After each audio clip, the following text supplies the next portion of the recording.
Imagine a people who once loved everything about America, its cinema, its freedoms, its dreams.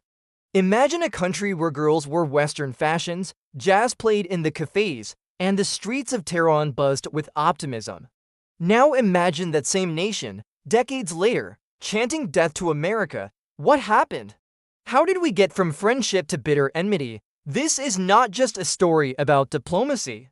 It's a story of betrayal, of stolen futures, of manipulation and resistance, a generational wound carved by politics, power, and pride. This is why Iran hates the United States. To understand the animosity between Iran and the United States, we must go back to a time when hope was high in Iran. The early 1950s saw the rise of Mohammad Mossadegh, a democratically elected prime minister and a symbol of Iranian nationalism. His crime, daring to take back what he believed rightfully belonged to the Iranian people, Iran's oil.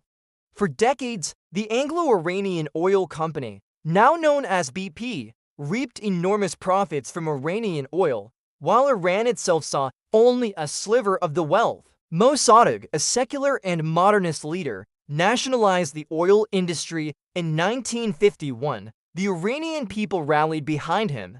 But Britain and the United States saw something different, a threat to their economic and geopolitical interests.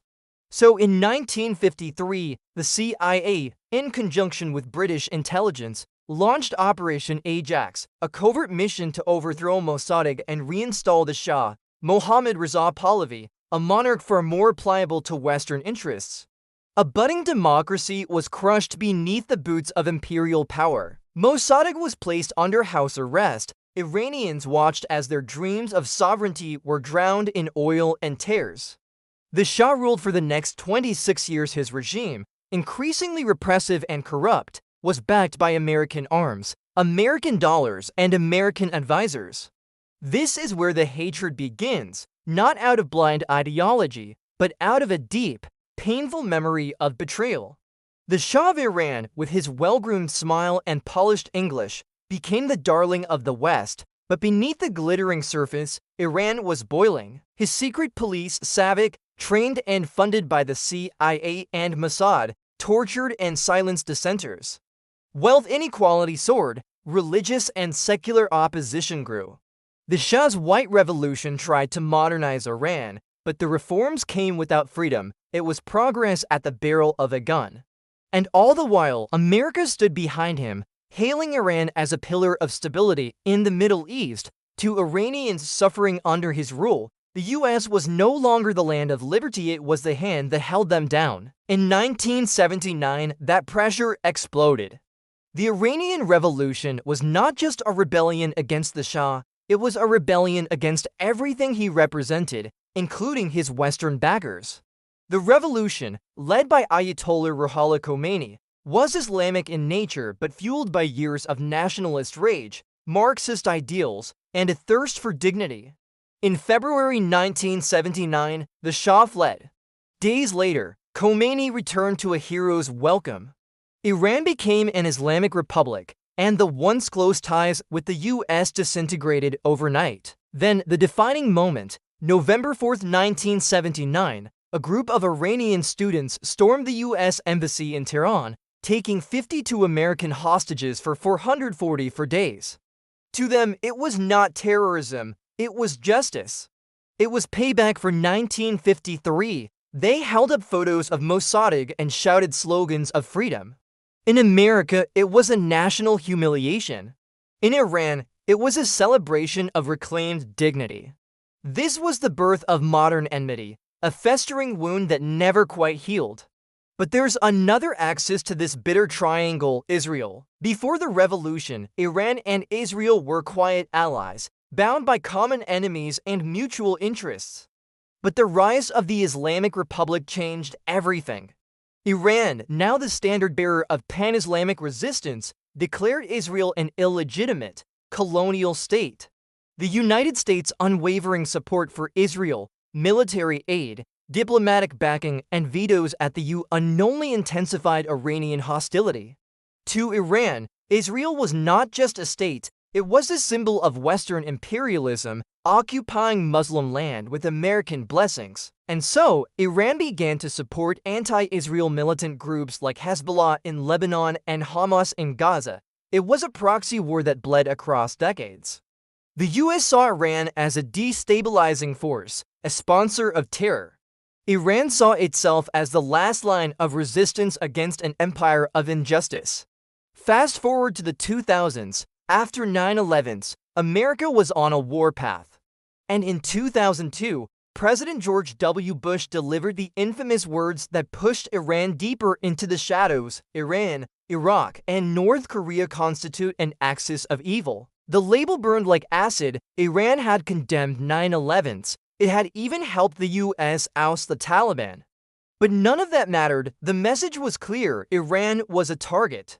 Then came the nuclear issue. Iran said it wanted nuclear power. The West said it wanted nuclear bombs. Decades of sanctions followed, crippling Iran's economy, isolating its people, and fueling nationalist anger. Medicine grew scarce, inflation soared, and every hardship was met with clenched fists and cries of death to America.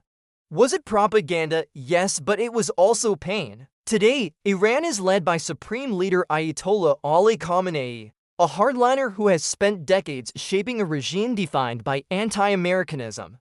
But he is no puppet of the people. Many Iranians, especially the youth, are tired.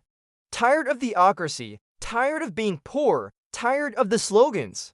They look to the West not with hate, but with yearning, yet the regime feeds on enmity. The Islamic Revolutionary Guard Corps (IRGC), a powerful paramilitary force, controls vast parts of the economy and government. They use the US as a boogeyman to justify repression. Every US threat, every drone strike, every sanction strengthens their grip. It's a tragic irony. The more America pushes, the tighter the regime squeezes. In 2015, hope flickered. The Joint Comprehensive Plan of Action JCPOA, commonly known as the Iran nuclear deal, offered a rare chance at reconciliation. Iran agreed to limit its nuclear activities in exchange for sanction relief.